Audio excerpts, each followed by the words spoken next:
Halo guys, balik lagi bersama Bang Theo di sini. Kali ini Bang Theo akan melanjutkan cerita Against the Sky Supreme.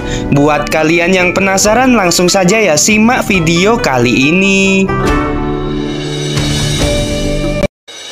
Keesokan harinya, ketika matahari terbit, 8 hari telah berlalu di lantai 108 pagoda ruang dan waktu tertinggi. Setelah 8 hari pemulihan, Tanyun berdiri dan mengganti jubahnya yang compang-camping menjadi jubah perak yang baru. Dengan senyum seperti angin musim semi, dia berjalan menuju ruang berwarna antik jauh di dalam pagoda.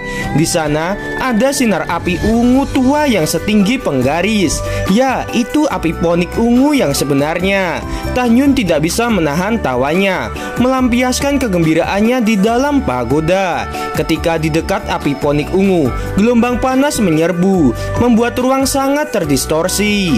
Jika seorang murid biasa ingin mendekati api ponik ungu, dia perlu melindungi tubuhnya dengan kekuatan spiritual. Tanyun hanya merasakan sedikit suhu karena nyala api harmoni. Ketika Tanyun berada 10 kaki dari api ponik ungu yang sebenarnya, dia melambaikan tangan kanannya, dan segera 2 api biru terbang keluar dari cincin alam semesta. Kemudian berdampingan dengan api ponik ungu bersama-sama terbakar. Api biru yang tingginya 3 kaki adalah hadiah 100 lantai dari Senwinde. Jenis api tingkat rendah yaitu api roh Dayan. Dan api yang bersinar di seluruh tubuh setinggi 1 kaki adalah atribut api tertinggi dari penatua Duchen, yaitu api Swan King. Api Hongmeng, telan mereka untukku. Tanyun mendorong telapak tangan kanannya. Tiba-tiba api Hongmeng keluar dari telapak tangannya dan langsung berubah menjadi jaring api yang bersinar dengan lingkaran ungu menyelimuti api roh Dayan, api Swan King, dan api ponik ungu. Api Hongmeng mulai menelan. 3 jenis api perlahan menyusut dengan kecepatan yang terlihat dengan mata telanjang. Di antaranya api ponik ungu menyusut paling lambat. Saat ditelan, jaring api yang diubah menjadi api Hongmeng secara bertahap tumbuh lebih besar. Ini akan memakan waktu setidaknya 5 bulan untuk menelan 3 jenis api ini. Tanyun berbisik pada dirinya sendiri.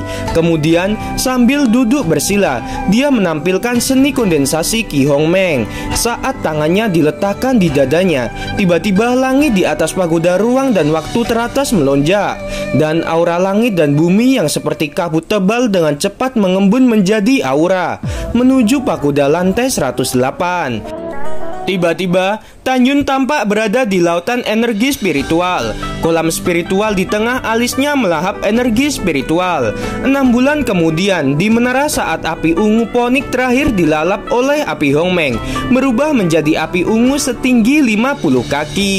Suhu yang kuat menguap dari nyala api Hongmeng, menyebabkan seluruh ruang di dalam menara berguling seperti gelombang transparan. Dan dinding menara pagoda terbaik menjadi sedikit memerah. Tanyun yang sedang duduk bersila tiba-tiba membuka matanya. Matanya dipenuhi dengan kegembiraan sambil berkata, tahap awal ketiga. Dengan api Hongmeng yang menelan api roh Dayan, api Swan King, dan api ponik ungu, kini telah tumbuh dari tingkat 2 puncak memasuki tahap awal tingkat ketiga. Artinya, dalam sekejap, harta karun kelas bawah bisa berubah menjadi abu. Bagaimana mungkin dia tidak bersemangat?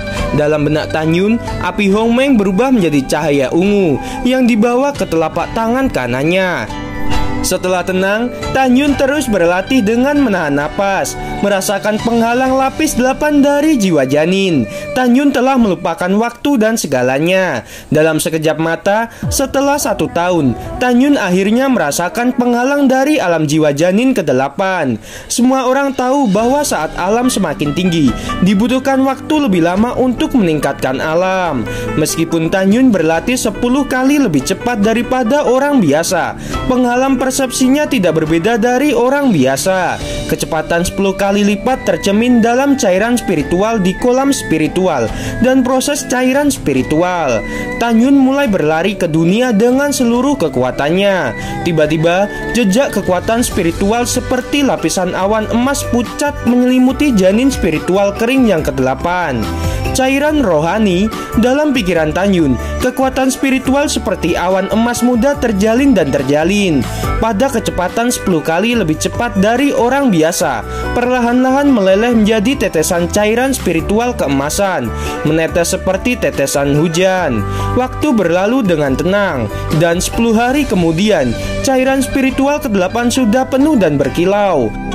Ketika Tanyun berubah pikiran, cairan spiritual di dalam rahim sepertinya diberkahi dengan spiritualitas dan mulai berputar perlahan.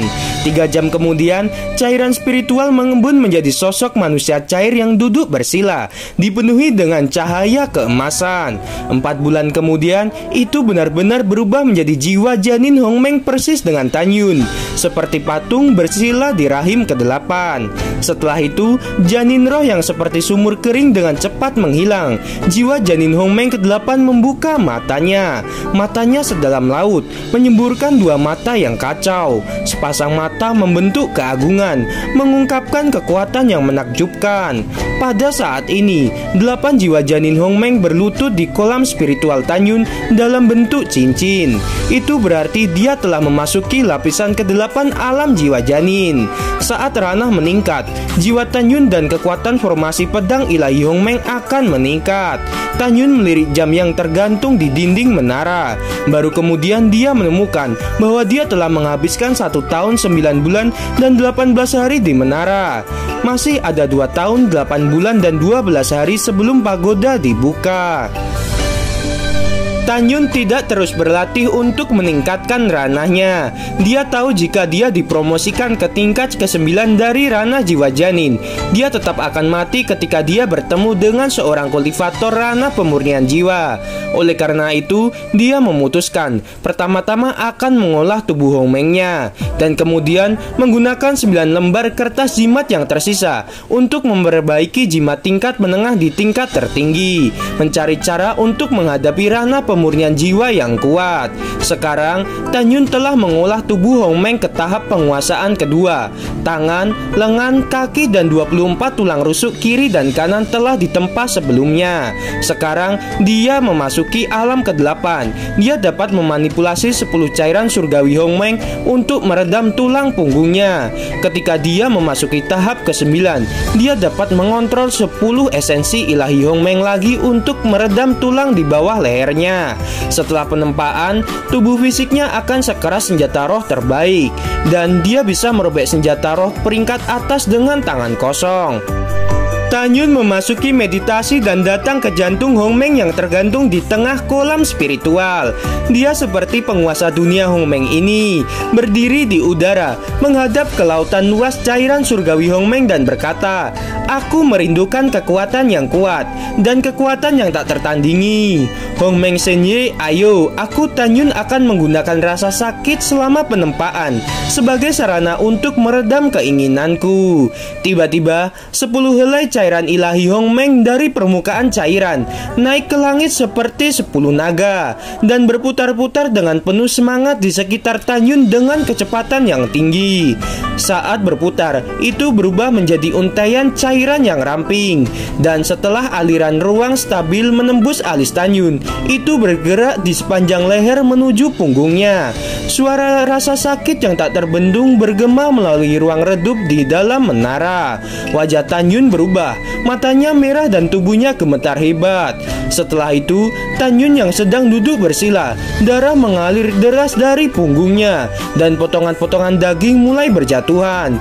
Tidak lama kemudian, tulang punggungnya yang berlumuran darah terlihat di punggungnya. Detik berikutnya, tulang belakang yang menembus punggung dari ujung atas leher belakang mulai pecah seperti keramik, dan pecahannya menyebar ke pinggang. Tanyun yang kehilangan tulang punggungnya terasa lemas di tanah, dan sekujur tubuhnya terasa sakit yang luar biasa. Wajah yang sangat terdistorsi oleh rasa sakit. Dalam rasa sakit yang parah yang tidak bisa ditanggung oleh orang biasa, tulang belakang Tanyun hancur menjadi ampas dan jatuh ke tanah. Cairan surgawi Hongmeng. Tan Yun meraung. Semburan cairan surgawi Hongmeng perlahan menyembur dari bagian belakang lehernya, membentuk penampilan tulang belakang dengan kecepatan tinggi. Kemudian, mulai dari pinggang Tan Yun, cairan tulang belakang mulai mengeras ke arah belakang leher dengan kecepatan yang sulit dibedakan dengan mata telanjang. Ini adalah cairan Dewa Hongmeng yang membentuk kembali tulang. Dalam proses pemulihan, rasa sakit menjadi lebih kuat dan lebih lambat. Tan Yun mengharapkan pemulihan tulang akan segera selesai. Meringkuk di tanah dan menggigil. Secara bertahap rasa sakit menjadi menghilang. Selama bertahun-tahun, Tan Yun menanggung ini selama 100 hari. Dan akhirnya tulang punggung dan tulangnya dibangun kembali. Tan Yun telah kehilangan kesadaran di bawah rasa sakit yang luar biasa. Dia berbaring miring, meringkuk, dan tulang belakang yang menonjol di punggungnya memancarkan lingkaran cahaya keemasan, mengungkapkan makna yang suci. Dia terengah-engah dan menyeka darahnya, dan segera merasakan seluruh gatal pada tulang belakang, seperti tunas menembus belenggu dan muncul dari tanah. Tan Yun melihat darah di tulang belakang yang terbungkus lingkaran emas, membentuk kembali daging dan darah yang hilang di punggungnya. 3,5 bulan kemudian, ketika Tan Yun menyempurnakan 10 helai cairan ilahi Hongmeng di dunia Hongmeng, dia menyelesaikan pembentukan daging dan darah. Itu berarti dia telah menyelesaikan tahap kedua dari tubuh Hongmeng dan telah mencapai langkah terakhir. Mulai sekarang, dia hanya perlu memasuki tahap ke-9 dari ranah jiwa janin dan menyelesaikan tulang di bawah leher untuk menyelesaikan tahap kedua penguasaan. Setelah selesai, Tan Yun akan memasuki tahap puncak kedua. Karena Tan Yun telah dalam posisi meringkuk selama setengah tahun, tubuhnya bergerak sedikit dan tulang punggungnya yang dibentuk kembali akan membuat suara yang kaku secara mekanis. Setelah setengah jam, tubuh Tan Yun kembali normal. Dengan senyum di wajahnya, dia melompat dan melepaskan kesadaran spiritualnya secara ekstrim, seperti seberkas cahaya tak terlihat, naik ke langit dari pagoda lantai 108, 5.000 zang, 10.000 zang, 30.000 zang, segera melampaui 46.000 zang, dan akhirnya berhenti di 63.300 zang. Seperti yang kita tahu, semakin kuat jiwa, semakin kuat kesadaran spiritualnya, dan semakin luas jangkauannya. Tingkat alam pemurnian jiwa pertama, indera spiritualnya dapat mencakup radius 400 mil.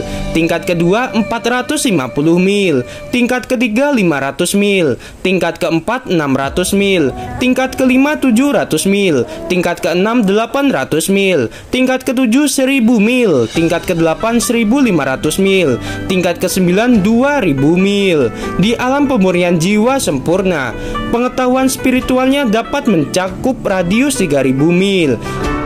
Kesadaran spiritual Tan Yun saat ini setara dengan radius 380 mil. Ini berarti jiwa Tan Yun sekarang sekuat kultivator tingkat pertama di alam pemurnian jiwa. Tan Yun memulihkan kesadaran spiritualnya dengan sangat puas. Setelah dia menghabiskan total 3 bulan di pagoda, Tan Yun merenung sedikit. Masih ada 25 bulan sebelum meninggalkan menara. Jika Tan Yun terburu-buru, dia masih bisa memperbaiki 9 harta kelas menengah yang ofensif. Tan Yun duduk bersila dan mengeluarkan 9 lembar kertas jimat dari cincin Qiang Kun. Pada saat ini, Tan Yun menghabiskan 2 tahun 3 bulan di menara jika di dunia luar. Tetapi di dalam pagoda ini baru lebih dari 1,5 bulan. Lebih dari sebulan ini ada beberapa hal yang sangat populer di Venapil. Pertama, Tan Yun menciptakan mitos dan melangkah ke lantai 108 dari pagoda ruang dan waktu tertinggi. Kedua, Tan Yun memusnahkan semua murid tetua ke-12. Ketiga, para murid berspekulasi apakah Tan Yun akan menempati peringkat 5 besar dalam daftar alkimia. Keempat, membahas Sun Abe, murid pribadi dari tetua ketiga Pang Shiyuan. Ketika semua orang membicarakannya, mereka semua menikmatinya. Karena pada awalnya Sun Abe mampu mencapai setengah lantai 100. Setelah disusul oleh Tan Yun, dia gelisah dan dihancurkan oleh gravitasi. 3 hari yang lalu, Sun Abe bersumpah untuk membalas dendam kepada Tan Yun setelah dia pulih dari cederanya. Tan Yun mampu menaiki pagoda lantai 108 ketika Sun Abe hendak hendak menaiki lantai 100, dia dengan sengaja melampaui dirinya sendiri, membiarkannya kehilangan kesadaran dan hampir mati. Dalam hatinya, rasa malunya sekarang diberikan oleh Tan Yun.